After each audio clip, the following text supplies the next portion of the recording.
Greece एक ऐसी country जिसने मुझे हमेशा अपनी ओर अट्रैक्ट किया है, चाहे वो यहाँ की हिस्ट्री हो या माइथोलॉजी, फिलोसोफर्स या वॉरियर्स, या फिर ग्रीक आइलैंड्स के फेमस सनसेट्स और बीचेस। मैं पहली बार ग्रीस 2015 की समर में आया था और आप ग्रीस कितना भी घूम लें, आपको हमेशा और एक्सप्लोर करने का मन करेगा। इसलिए ग्रीस उनमें से एक ऐसी कंट्री है जहाँ मैंने दोबारा ट्रैवल किया।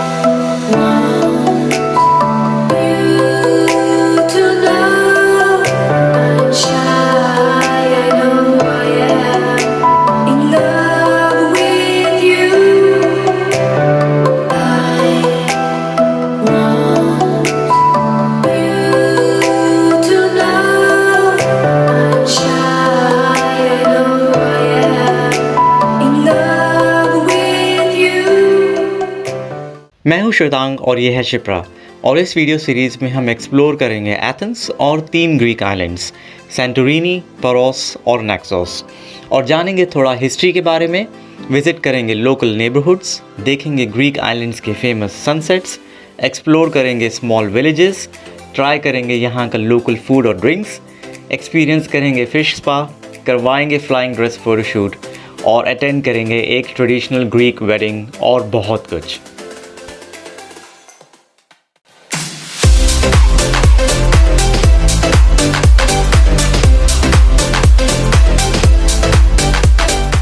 तो हमने अपनी जर्नी स्टार्ट करी एथेंस से, जहां हमारे पास था सिर्फ एक दिन एथेंस को एक्सप्लोर करने के लिए, और हमने स्टार्ट किया फेमस आर्कियोलॉजिकल साइट एक्रोपोलिस से। हेलो एवरीवन, तो हमारी ग्रीस की जर्नी यहाँ से स्टार्ट होती है और कल हम आइंडोवन से एथेंस आए हैं और कल रात में यहाँ पे पहुँचे हैं। तो आज से हमारा पहला दिन स्टार्ट होता है। उसके बाद नेक्स्ट हम मेन हमारा आइलैंड्स ही हैं, ग्रीक आइलैंड्स, वहाँ जाएंगे। और आज कहाँ से स्टार्ट करना है हमें? आज हम जाएंगे सबसे पहले एक्रोपोलिस, जो कि एक एंशिएंट आर्कियोलॉजिकल साइट है, और टिकट्स मैंने बाय कर ली हैं ऑनलाइन। एडवाइजेबल यही है कि आप एडवांस में टिकट्स बाय कर लें ताकि वहाँ जाके आपको लाइन में ना लगना पड़े। और ये भी सुना है कि साइड एंट्रेंस लेनी चाहिए। 2 एंट्रेंसेस हैं, एक है वेस्ट साइड और एक है साउथ ईस्ट साइड। तो साउथ ईस्ट साइड से अगर आप एंटर करेंगे तो कंपैरेटिवली भीड़ कम होगी। तो अब ये हमको वहीं जाके पता चलेगा कि कितना सच है, पर हम वहीं जाएंगे और वहीं से हमारा एंटर करने का प्लान है। और टिकट्स जो है वो मैंने ऑनलाइन लिए हैं। वो भी एडवाइजेबल है कि आप ऑनलाइन टिकट्स लें, क्योंकि अगेन आपको वहाँ पे लाइन में ना लगना पड़े। उसकी ऑफिशियल वेबसाइट जो है जहाँ से टिकट बाय करनी है वो भी मैं नीचे डिस्क्रिप्शन में डाल दूँगा। तो मैंने तो वहीं से ली है क्योंकि वो मुझे ज़्यादा रिलायबल लगी। बाकी बहुत सारी वेबसाइट्स और भी मैंने देखी थी जहाँ पर टिकट्स अवेलेबल थी, पर मैंने जो है ऑफिशियल वेबसाइट से ली है। तो अब हम आ गए हैं साइड एंट्रेंस पे, और हमने सही किया कि हमने ऑनलाइन टिकट ले ली, क्योंकि आप देख सकते हैं कि वहाँ पे कितनी लंबी लाइन है टिकट लेने के लिए। और पीछे भी मैंने देखा था मशीन लगी है, तो उसके लिए तो और भी लंबी लाइन थी। तो अब हम जा रहे हैं एंट्रेंस की तरफ, और यहाँ की लाइन ऑब्वियसली काफ़ी कम है। हमारे पास ई टिकट है, तो हमको सिर्फ स्कैन करके आगे अंदर घुसना है।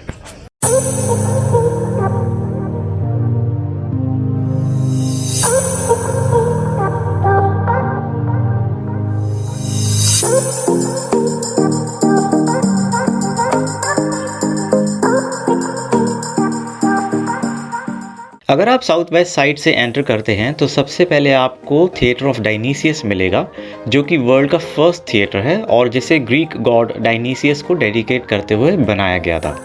डायनीसियस ग्रीक माइथोलॉजी में गॉड ऑफ वाइन मेकिंग और फेस्टिविटी माने जाते हैं।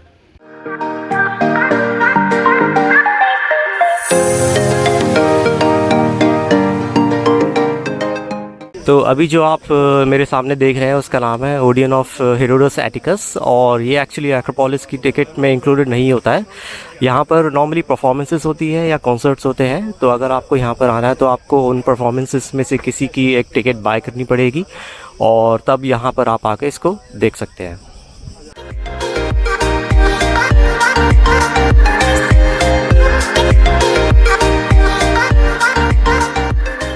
एक्रोपोलिस की मेन सिटी में एंटर करने से पहले आप एक मेन एंट्रेंस और गेट से निकलेंगे जिसका नाम है प्रोपोलेया।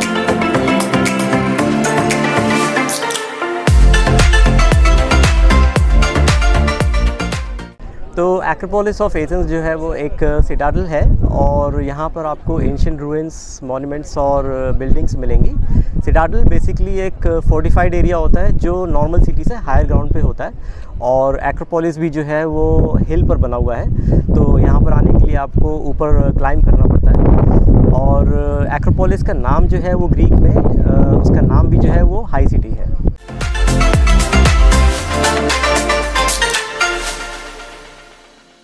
पार्थेनॉन आज आपको वाइट या ऑफ वाइट कलर का दिखेगा, लेकिन एंशिएंट टाइम्स में ये ब्राइट और कलरफुल हुआ करता था, लेकिन टाइम के साथ उसके जो कलरफुल पिगमेंट्स थे वो फेड हो गए। एंशिएंट टाइम्स में एक्रोपोलिस में एथेना की एक स्टैचू भी हुआ करती थी, लेकिन रोमन एम्पायर के टाइम उसे कॉन्स्टेंटिनोपल मूव कर दिया गया था और कुछ ही टाइम बाद वो स्टैचू डिस्ट्रॉय भी हो गई थी। लेकिन अगर आप एक्रोपोलिस की ओल्ड इलस्ट्रेशंस देखेंगे तो नॉर्मली ये स्टैचू भी दिखाई जाती है।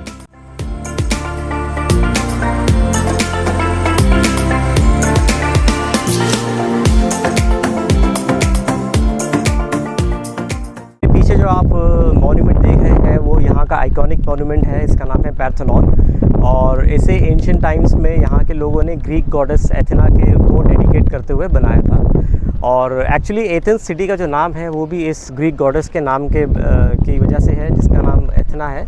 और वो गॉडेस थी विजडम की, हैंडीक्राफ्ट की और वॉरफेयर की, और एथेना को जो है वो एथेंस का एज ए प्रोटेक्टर भी कहते हैं। तो अगर आप एक्रोपोलिस आते हैं तो यहाँ पर अच्छे जूते होना बहुत ही ज़रूरी है। यहाँ की जो फ्लोर है वो काफ़ी स्लिपरी है, तो आपके जूते आप मेक श्योर करें कि अच्छी ग्रिप हो उन जूतों की, और ऊपर क्लाइंब भी काफ़ी करना पड़ता है, तो आपके जूते जो हैं वो थोड़े लाइट वेट हों, कंफर्टेबल हो, तो बेटर रहेगा आपके लिए।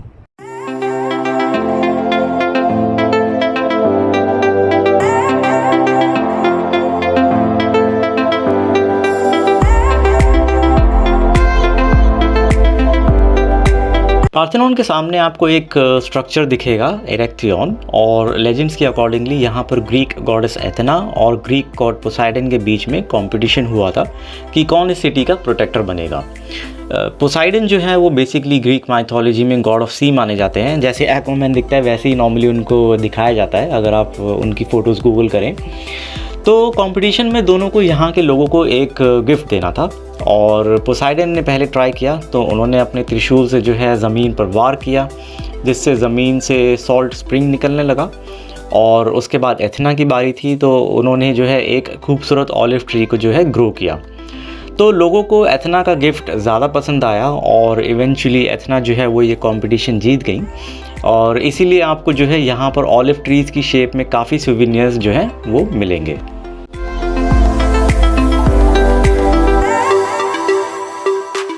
तो अभी मैं खड़ा हूँ ग्रीक पार्लियामेंट के सामने, और हम यहाँ पर चेंज ऑफ गार्ड सेरेमनी देखने आए हैं। तो यहाँ पर ये सेरेमनी जो है हर 1 घंटे बाद होती है। तो उसमें क्या होता है कि जो गार्ड्स हैं वो एकदम स्टैंड स्टिल रहते हैं 1 घंटे तक, और उसके बाद वो अपनी पोजीशन चेंज करते हैं। और जब आप देखेंगे कि वो अपनी पोजीशन चेंज कर रहे हैं तो वो स्लो मोशन में मूव करते हैं।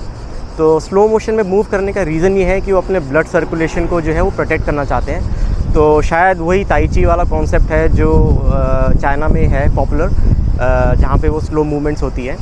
और इन गार्ड्स की जो सिलेक्शन है वो भी काफ़ी रिगरस होती है। इनकी फ़िज़िकल और मेंटल स्टेट को देखा जाता है, और इनकी 1 मंथ की ट्रेनिंग होती है। उसी के बाद जो है ये यहाँ पर आकर गार्ड का काम कर सकते हैं।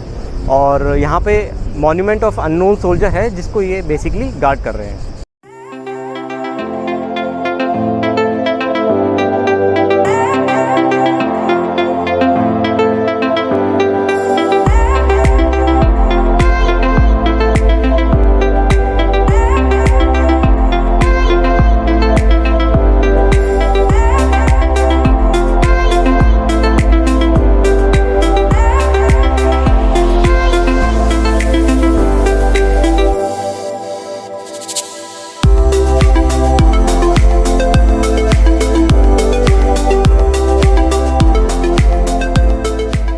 गार्ड चेंजिंग सेरेमनी के बाद हम एथेंस के one of the oldest neighbourhoods में गए जिसका नाम था प्लाका और एनाफोआटिका। ये neighbourhood restaurants, jewellery stores, tourist shops और कैफ़ेज़ के लिए फेमस है और ज़्यादातर मोरलेस आपको इन शॉप्स में सेम ही आइटम्स दिखेंगे, लेकिन कुछ शॉप्स में आपको एंटीक हैंडमेड आइटम्स और पेंटिंग्स भी मिलेंगी।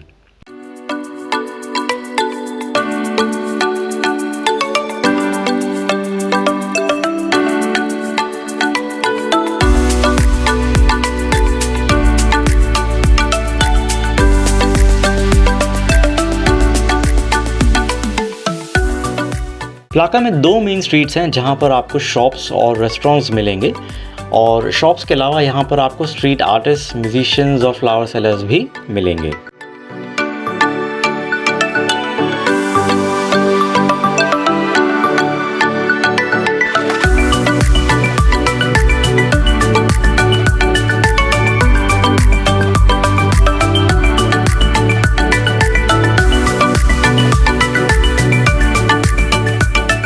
प्लाका के अलावा एक और छोटा सा नेबरहुड है एनाफोआटिका, जहाँ के स्मॉल और ब्यूटीफुल हाउसेस फेमस है और इसका नाम एनाफोआटिका इसलिए है क्योंकि यहाँ के लोग जो हैं वो मजदूर हुआ करते थे जो अनाफी आइलैंड से एथेंस को बिल्ड करने के लिए 19th सेंचुरी में आए थे और अनाफी आइलैंड जो है वो सैंटोरिनी के काफ़ी क्लोज है। तो अभी मैं बैठा हूँ ब्रेटोस बार में और ये काफ़ी ओल्ड डिस्टिलरी है प्लाका एरिया में और देखने में बहुत ही अच्छा है, इसका एम्बियंस बहुत ही अच्छा है और अगर आप यहाँ पे आते हैं तो यहाँ पर आके आपको ऊज़ो ज़रूर ट्राई करना चाहिए। हालांकि मैंने खुद बियर ली है अभी क्योंकि ऊज़ो मैं आगे के लिए सेव करना चाहता हूँ और कल सुबह हमारी बहुत जल्दी फेरी है तो ऊज़ो अभी हमारे लिए टाइम है तो हम बाद में ट्राई करेंगे। लेकिन ये बार मेरे को बहुत ही अच्छा लगा, इसका एम्बियंस बहुत ही अच्छा है और मैं भी रेकमेंड करूँगा कि आप यहाँ पर आके एक ना एक ड्रिंक ज़रूर ट्राई करें। ब्रेटोस बार 1909 में स्टार्ट हुआ था और ये फेमस है यहाँ के होममेड प्रोडक्ट्स, लिकर्स और ग्रीक वाइन्स के लिए और इवन तो ये बार टूरिस्टिक एरिया में है लेकिन फिर भी यहाँ लोकल ग्रीक लोग भी काफ़ी आते हैं।